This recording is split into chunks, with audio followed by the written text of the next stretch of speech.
Hello guys and welcome back to Study Adda Legal.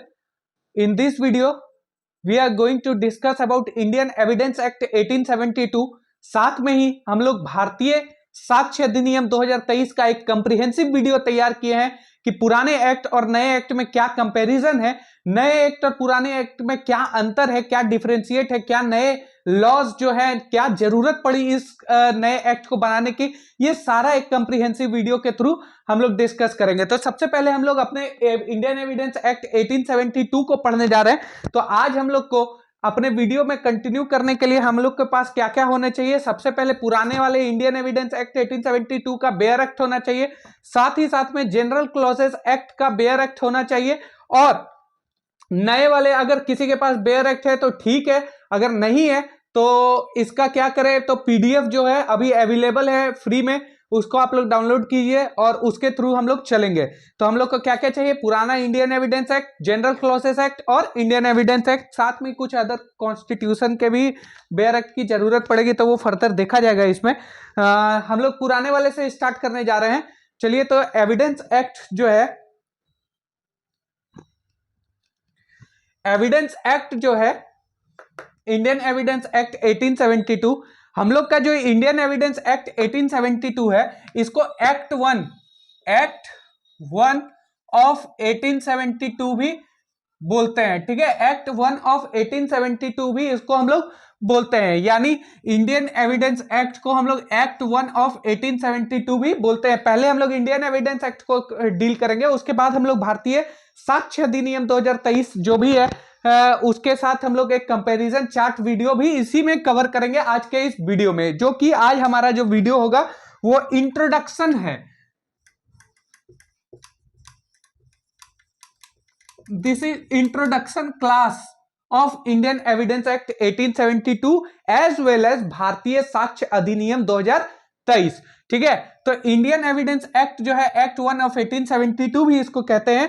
तो जो evidence word है, evidence word है, ये कहां से डिराइव किया गया है, तो एविडेंस जो वर्ड है वो एक लैटिन वर्ड एविडेरा से डिराइव किया गया है। ठीक है, जिसका मतलब होता है टू डिस्कवर क्लियरली, यानी टू डिस्कवर क्लियरली, या फिर इसको ये भी कह सकते हैं टू असर्टेन। ठीक है, टू असर्टेन। तो हम लोग को क्या याद रखना है कि एविडेंस वर्ड जो है वो लैटिन वर्ड एविडेरा से डिराइव किया गया है, टू डिस्कवर क्लियरली और टू असर्टेन, जिसका मतलब होता है। ठीक है, अब हम लोग बात करेंगे कि पोजीशन क्या है इंडियन एविडेंस एक्ट का।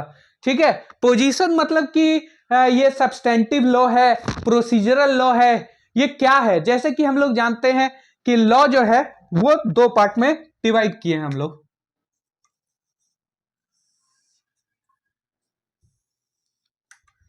ठीक है, क्या है लॉ जो है, ये एक होता है सब्सटेंटिव लॉ, दूसरा क्या है प्रोसीजरल लॉ। ठीक है, सब्सटेंटिव लॉ क्या होता है, सब्सटेंटिव लॉ ऐसा लॉ होता है जो हम लोग को राइट्स बताता है। ठीक है, लायबिलिटीज बताता है। ठीक है, फॉर एग्जांपल आईपीसी, ये क्या है, एक तरह का सब्सटेंटिव लॉ है। अब कोई पूछेगा कि आईपीसी में क्या राइट्स है, क्या राइट्स हम लोग को उसमें मिला हुआ है, तो आईपीसी में राइट्स आप लोग जानते होंगे कि हम लोग को जनरल एक्सेप्शन में हम लोग को क्या है, राइट्स कुछ मिले हुए हैं। ठीक है, जो कि राइट्स अगेंस्ट प्रॉपर्टी है, राइट्स अगेंस्ट पर्सन है। ठीक है, तो ये सब राइट्स जो है, तो सब्सटेंटिव लॉ क्या होता है, राइट्स एंड लायबिलिटीज को बताता है। वही प्रोसीजरल लॉ जो है वो उस राइट एंड लायबिलिटीज को प्रोसीजर यानी उसके ड्यूटीज या अदर चीज को बताता है, जैसे कि सीआरपीसी, सीपीसी, इसमें क्या है कि प्रोसीजर को बताया गया है। वहीं पे हमारा जो इंडियन एविडेंस का पोजीशन है वो ना ही सब्सटेंटिव लॉ है ना ही प्रोसीजरल लॉ है। तो ये क्या है भाई, ना ही वो सब्सटेंटिव लॉ है ना ही वो प्रोसीजरल लॉ है, तो ये क्या है, तो इंडियन एविडेंस एक्ट जो है एडजेक्टिव लॉ है। अब नया कंसेप्ट आ गया, एडजेक्टिव लॉ। बहुत लोग पहली बार सुन रहे होंगे, बटुकलाल के किताब में साफ साफ लिख दिया है कि ये जो इंडियन एविडेंस एक्ट है ये क्या है, प्रोसीजरल लॉ है। तो नहीं, ऐसा नहीं है। अगर आप लोग नए एक्ट से गो थ्रू किए होंगे तो उसका ऑब्जेक्ट में आप जाके पढ़िएगा, उसमें साफ साफ लिख दिया है कि it is not a procedural as well as substantive law. ये क्या है? एडजेक्टिव लॉ है। अब एडजेक्टिव लॉ क्या होता है? एडजेक्टिव लॉ याद करने के लिए हमेशा एक चीज याद रखिए कि हम लोग को क्या याद करना है? P3। P3 क्या होता है? तो एडजेक्टिव लॉ वैसे लॉ होता है जिसमें ये P3 होता है। P ये क्या है? P है ये आपका प्रोसीजर, ठीक है। दूसरा प्लीडिंग और तीसरा प्रूफ। एडजेक्टिव लॉ होने के लिए क्या क्राइटेरिया रखा गया है कि इसमें 3P होना चाहिए। क्या होना चाहिए? 3P होना चाहिए। क्या क्या? प्रोसीजर, प्लीडिंग और प्रूफ, ठीक है। तो हम लोग क्या, इंडियन एविडेंस एक्ट क्या है? इंडियन एविडेंस एक्ट साथ ही साथ में हमारा क्या, भारतीय साक्ष्य अधिनियम 2023, ये भी क्या है? एडजेक्टिव लॉ है। ये ना ही प्रोसीजरल लॉ है ना ही सब्सटेंटिव लॉ है, ये क्या है? एडजेक्टिव लॉ है, ठीक है। यहां तक कंसेप्ट आपको लग रहा है क्लियर है? ठीक है कि इंडियन एविडेंस एक्ट जो है वो लैटिन वर्ड एविडीरा से डिराइव किया गया है, टू डिस्कवर या टू असर्टेन। अब लॉ क्या है? लॉ तीन, हम लोग दो भाग में ऐसे जनरली जानते हैं कि लॉ है, एक सब्सटेंटिव लॉ होता है, एक प्रोसीजरल लॉ होता है। सब्सटेंटिव लॉ जो है राइट्स, लाइबिलिटीज ये सब बताता है। प्रोसीजरल लॉ उसको, उस राइट्स को कैसे असर्टेन किया जाएगा उसके बारे में बताता है, जैसे सीपीसी और सीआरपीसी। लेकिन हमारा जो है एविडेंस एक्ट है वो एडजेक्टिव लॉ है, ये P3 के बारे में बात करता है। P3 यानी जहां पे प्रोसीजर, प्लीडिंग एंड प्रूफ तीनों मेंटेन हो, जहां पे दिए हुए, वो क्या होगा कि वो हमारा एडजेक्टिव लॉ कहलाएगा, ठीक है। अब हम लोग बात करते हैं कि इसका assent, date of assent, date of assent, ठीक है। एविडेंस एक्ट का डेट ऑफ एसेंट क्या है? ठीक है, एविडेंस एक्ट जो है वो 1872 का एक्ट है। तो इस समय तो कोई प्रधानमंत्री या राष्ट्रपति तो मौजूद नहीं होंगे इंडिया में। उस समय क्या था? ब्रिटिश पीरियड चल रहा था। क्या चल रहा था? ब्रिटिश पीरियड चल रहा था। ब्रिटिश पीरियड चलने के कारण जो एसेंट है वो हम लोग को किसके द्वारा मिला? गवर्नर जनरल के द्वारा मिला। गवर्नर जनरल के द्वारा मिला। कब मिला? 15 मार्च 1872 को। 15 मार्च 1872 को हम लोग को गवर्नर जनरल के तरफ से एसेंट मिला है, ठीक है। उसके साथ ही हम लोग का डेट ऑफ इन्फोर्समेंट, ठीक है, डेट ऑफ इन्फोर्समेंट यानी कब इन्फोर्स हुआ या कमेंस हुआ। ये कब कमेंस हुआ सब जान रहे हैं या फिर नहीं जान रहे हैं तो जान लीजिए, 1 सितंबर 1872 को, 1 सितंबर 1872 को इसका डेट ऑफ इन्फोर्समेंट है, ठीक है। डेट ऑफ एसेंट जो है उस समय ब्रिटिश पीरियड के द्वारा गवर्नर जनरल के द्वारा 15 मार्च 1872, और साथ ही साथ में डेट ऑफ इन्फोर्समेंट या कमेंसमेंट 1 सितंबर 1872 को। चलिए हम लोग अब बोर्ड को थोड़ा रब कर लेते हैं, उसके बाद इसके बारे में हम लोग आगे देखेंगे कि हमारा इवोल्यूशन कैसे हुआ इंडियन एविडेंस एक्ट 1872 का।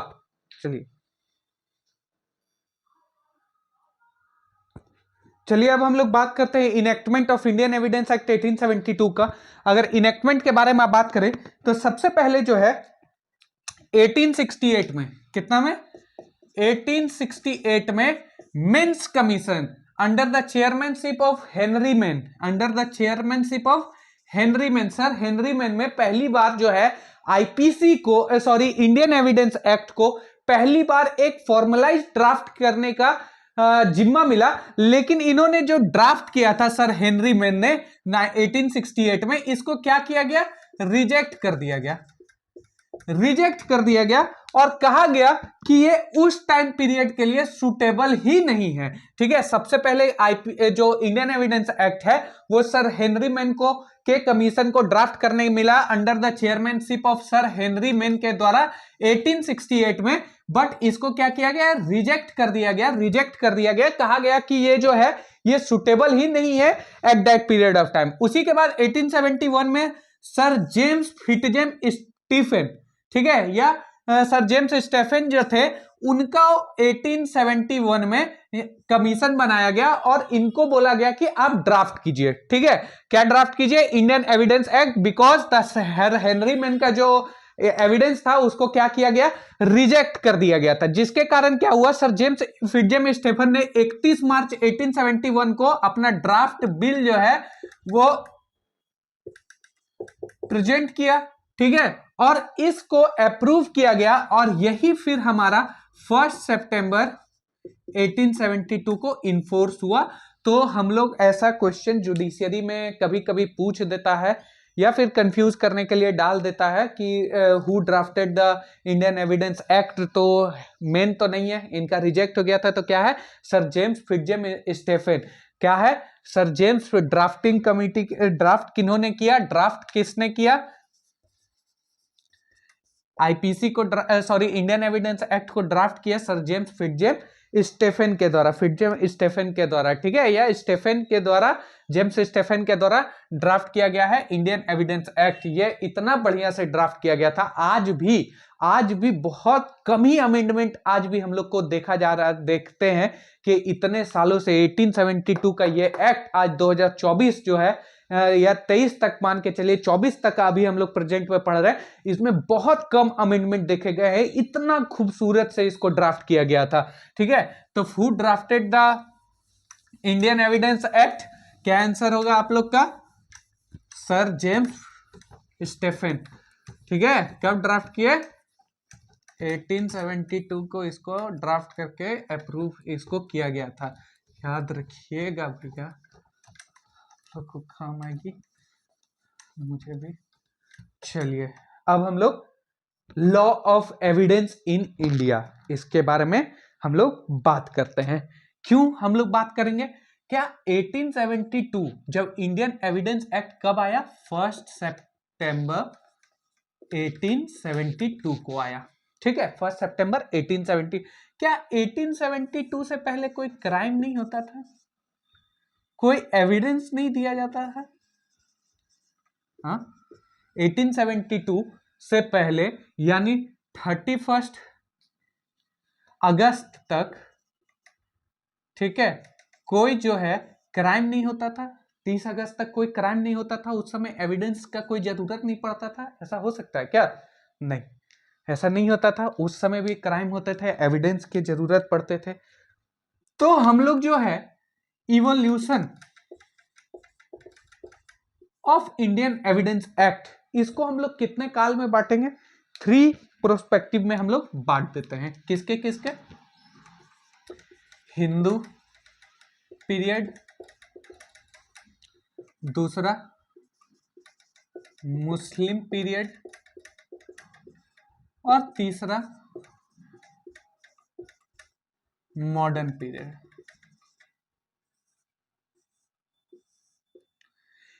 Hindu period, Muslim period and modern period. Hindu period में धर्मशास्त्र होते थे, प्रमाण के बारे में बात किया जाता है, क्या प्रमाण है कि आपने ये कार्य किया है। तो धर्मशास्त्र के अकॉर्डिंग, अगर हिंदू माइथियोलॉजी या धर्मशास्त्र के अकॉर्डिंग हम लोग बात करें, तो हमारा जो एविडेंस का स्रोत था ये 4 स्रोतों में बांटा गया, 4 स्रोतों में बांटा गया ड्यूरिंग पीरियड ऑफ किसके, हिंदू पीरियड के समय में। एविडेंस के धर्मशास्त्र को हम लोग 4 पीरियड में बांटे। पहला लेख्या, क्या है, स्पेलिंग करते रहे आप लोग को दिक्कत नहीं होगी, लेख्या। दूसरा साक्षी, ठीक है, लेख्या साक्षी। उसके बाद भुक्ति और भोग जिसको कह सकते हैं, और चौथा जो था दिव्या, ठीक है। हिंदू माइथियोलॉजी, हिंदू धर्मशास्त्र के अकॉर्डिंग जो हमारा एविडेंस का स्रोत था ये 4 स्रोतों में बांटा गया, प्रमाण का स्रोत जो था 4 स्रोतों में बांटा गया। लेख्या, लेख्या का मतलब क्या था, लेख्या का मतलब हम लोग था डॉक्यूमेंट से रिलेटेड, रिटन डॉक्यूमेंट, ठीक है। लेख्या क्या था, रिटन डॉक्यूमेंट था, ठीक है। साक्षी यानी ओरल एविडेंस। भोक्ति और भोग का मतलब होता था पोजेशन, कब्जा। दिव्या का मतलब डिवाइन, ठीक है। आप लोग divine theory of origin of state भी पढ़े होंगे, ठीक है, तो हम लोग ने हिंदू माइथोलॉजी के हिसाब से हम लोग ने क्या किया कि एविडेंस को, प्रमाण को, ठीक है, 4 भागों में बांट दिया हम लोग। प्रमाणम त्रिवेदम एक माइथोलॉजी के अकॉर्डिंग हमारा एक किताब भी था जिसमें हम लोग ने इस 4 भाग को बांटा था। क्या? लेख्या दैट इज डॉक्यूमेंट, साक्षी दैट इज ओरल एविडेंस, भोक्ति और भोग दैट इज पोजेशन, और दिव्या दैट इज डिवाइन। तो हम लोग इस कुछ तरीके से एविडेंस को कलेक्ट करते थे ड्यूरिंग हिंदू पीरियड। ठीक है, उसके बाद हम लोग का क्या आया? मुस्लिम पीरियड। मुस्लिम पीरियड में जनरली 2 टाइप्स के होते थे, एक होता था ओरल और दूसरा होता था डॉक्यूमेंट्री। ठीक है, मुस्लिम पीरियड में ज्यादा कुछ वैसा है नहीं पढ़ने के लिए। मुस्लिम पीरियड के समय में 2 ही डॉक्यूमेंट होते थे, एविडेंस हम लोग कलेक्ट करते थे, या तो एक ओरल रूप से या डॉक्यूमेंट रूप से। अब आया मॉडर्न पीरियड। मॉडर्न पीरियड में हम लोग जानते हैं कि क्या 3 प्रेसिडेंसी टाउन थे। कौन कौन था? बॉम्बे, मद्रास, कलकत्ता। ठीक है, और इनमें क्या चलता था? मुफस्सिल कोर्ट चलता था। ठीक है, लेकिन जब अगर एविडेंस नहीं लिया था तो प्रिंसिपल ऑफ नेचुरल जस्टिस भी हम लोग अप्लाई करते थे, और एविडेंस का प्रिंसिपल ऑफ नेचुरल जस्टिस जो है वो अलग है। ठीक है, कैसे अलग है हम लोग आगे के वीडियो में इसको देखेंगे, उसको भी बताएंगे। तो और फिर मॉडर्न में पीरियड में ऐसा नहीं चलने लगा, इस सब में नहीं चला। ठीक है, तब हम लोग ने क्या किया? क्या पहले हम लोग मेन कमीशन बनाए थे, मेन कमीशन उसको रिजेक्ट कर दिया गया। उसके बाद स्टेफन कमीशन बनाया, और स्टेफन कमीशन के बाद 1 सितंबर 1872 को हमारा इंडियन एविडेंस एक्ट ड्राफ्ट कर लिया गया, और उसके बाद फिर वो पब्लिक डोमेन में हम लोग धीरे धीरे उसको यूज करने लगे। तो यहां तक तो ये स्टोरी था इसका। ये हम लोग ने ये इवोल्यूशन देख लिया हिंदू पीरियड के समय में, मुस्लिम पीरियड के समय, और मॉडर्न पीरियड में कैसे ये बॉम्बे, मद्रास, कलकत्ता के समय में जो मुफस्सिल कोर्ट चले करते थे प्रेसिडेंसी टाउन्स के, तो वो सब जो था। उसके बाद धीरे धीरे हम लोग ने मॉडर्न में क्या किया? मेंस कमीशन बनाया जो कि रिजेक्ट हो गया। फिर स्टेफन कमीशन बनाए। स्टेफन कमीशन में फिर उसको हम लोग एडप्ट किए गए 1 सितंबर 1870 को। वो फिर हम लोग आज भी उसको यूज कर रहे हैं। ठीक है, अब हमारा नेक्स्ट क्वेश्चन आता है कि जो हमारा ये इंडियन एविडेंस एक्ट है, ये कभी कभी क्वेश्चन पूछ देता है, ये लेक्स फोरी है या लेक्स लोकाई? पहली बार अगर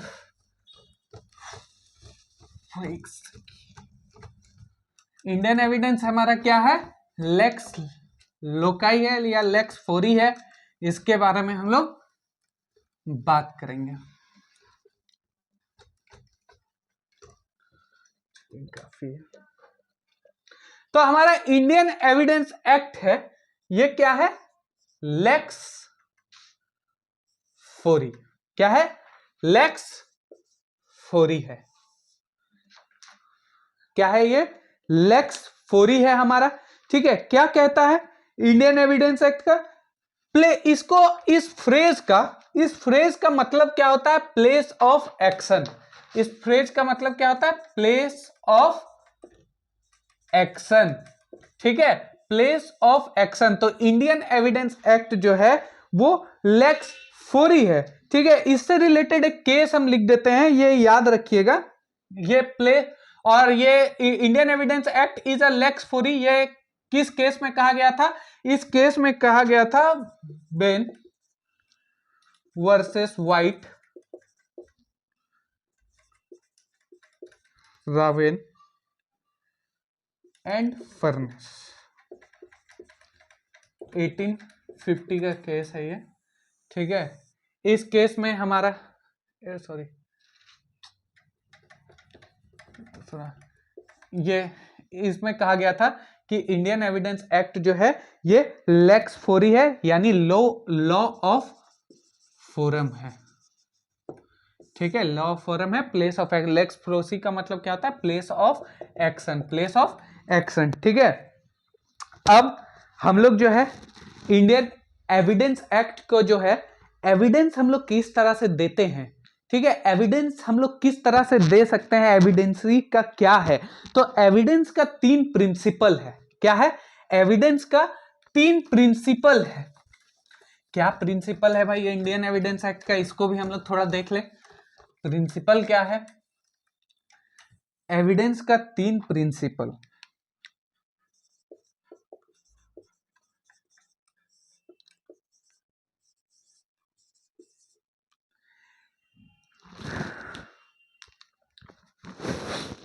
क्या बोलता है एविडेंस के 3 प्रिंसिपल, थोड़ा देख ले, आप लोग को भी लिखवा दे बढ़िया से नोट्स, ठीक है।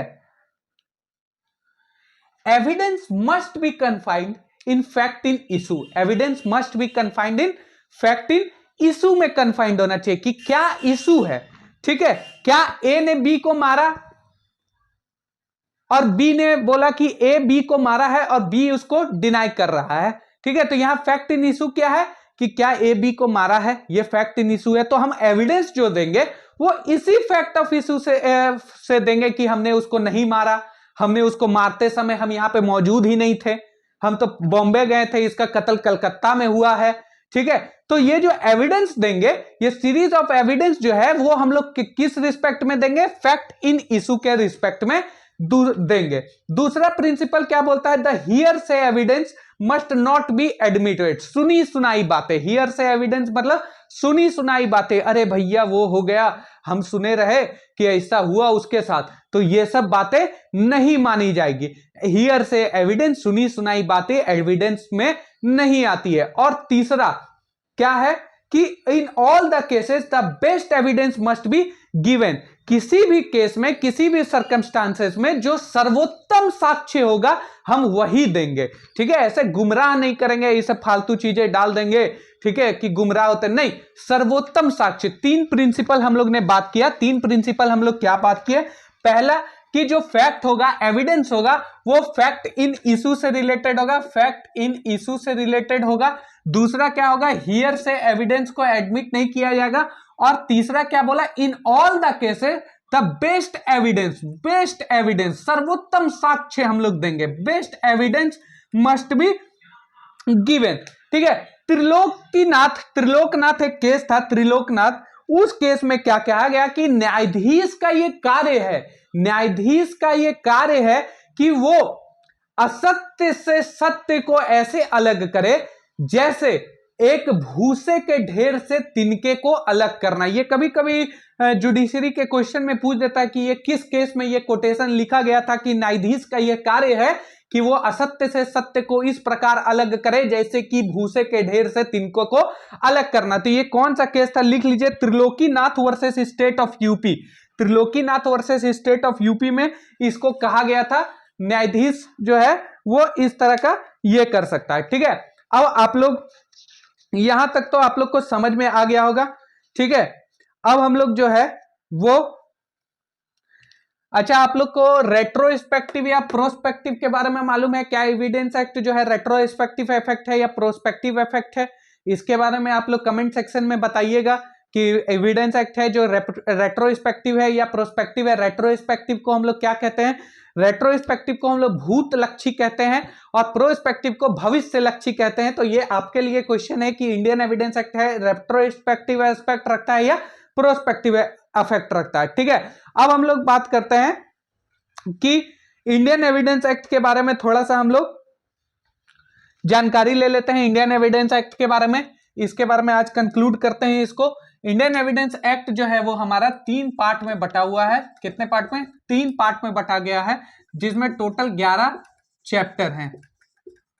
और ये पार्ट क्या क्या है, पार्ट 3 पार्ट में बांटा गया है, ठीक है। पार्ट जो है प्रिलिमिनरी है, ठीक है, रेलिवेंसी ऑफ फैक्ट है, और तीसरा जो है वो पहला जो है रिलेवेंसी ऑफ फैक्ट है, दूसरा ऑन प्रूफ है, और तीसरा जो है production and effect of evidence है, ठीक है। रेलिवेंसी ऑफ फैक्ट 2 चैप्टर में बटा हुआ, चैप्टर 1 और चैप्टर 2 में जो है इसमें प्रिलिमिनरी है, इसमें रेलिवेंसी ऑफ फैक्ट है जो 5 से लेके 55 तक। ऑन प्रूफ जो है ये 4 भाग में बटा हुआ है, 4 भाग में बटा हुआ है। इसमें जो हम लोग देखेंगे चैप्टर 3, चैप्टर 4, चैप्टर 5 और चैप्टर 6, ठीक है। इसमें हम लोग क्या क्या देखेंगे, fact which need not to be proved, ये चैप्टर आता है। साथ में ही ओरल एविडेंस से रिलेटेड चैप्टर, डॉक्यूमेंट्री एविडेंस से, और exclusion of oral evidence by documentary evidence. और फिर जो हमारा ये तीसरा पार्ट है production and effect of evidence, इसको हम लोग 5 भाग में बांटे हैं, ठीक है, 5 भाग में बांटे हैं, जिसमें हमारा चैप्टर हमारा 7, 8, 9, 10, 11, ठीक है। टोटल कितने चैप्टर हैं? 11 चैप्टर हैं, 3 पार्ट में बटे हुए हैं, और टोटल सेक्शन है 160 167। नए वाले एक्ट में कितने सेक्शन है? 170। ठीक है, टोटल चैप्टर उसमें कितने हैं? 12। टोटल पार्ट कितने हैं उसमें? 4। क्या अंतर हो रहा है? प्रीवियस पार्ट में, प्रीवियस जो एक्ट है उसमें कितने पार्ट है? 3 पार्ट है, इसमें 4 पार्ट है। टोटल चैप्टर इसमें 11 है, इसमें 12 है। और इसमें सेक्शन जो है इंडियन एविडेंस एक्ट में 167 और भारतीय साक्ष्य अधिनियम में 170 सेक्शन है। और ये जो है चैप्टर जो है इसमें हम लोग स्टॉपल पढ़ेंगे, ठीक है, रिजेक्शन या अफेक्ट पढ़ेंगे। तो ये अब हम लोग फर्दर इसके बारे में हम लोग नेक्स्ट वीडियो पे डिस्कस करेंगे अच्छे से डिटेल में। तो अभी हम लोग ने डिटेल में जो भी इसका इंट्रोडक्शन पार्ट था ये अच्छे से कवर किया। जो भी इससे क्वेश्चन अगर बनते हैं तो यहीं से आएंगे, इससे ज्यादा इससे नहीं क्वेश्चन पूछे जाएंगे। ठीक है, त्रिलोकीनाथ का केस भी हम लोग स्टेटमेंट देख लिए, तो हम लोग नेक्स्ट वीडियो में। लेकिन आपका ये क्वेश्चन है कि जो इंडियन एविडेंस एक्ट है ये रेट्रोस्पेक्टिव इफेक्ट रखता है या प्रोस्पेक्टिव इफेक्ट रखता है, ये आप कमेंट सेक्शन में जरूर हमें बताएं। Thank you. अगर वीडियो पसंद आया होगा तो अपने दोस्तों के साथ जरूर शेयर करें। ऐसे मोर वीडियो हम लोग जो है एज पर इन पर्सन से पर्पज से बनाएंगे, जो कि आप लोग के लिए बहुत अच्छा रहेगा। और साथ में अच्छे से तैयारी करेंगे। तो लाइक करें, शेयर करें और कमेंट जरूर करें। Thank you.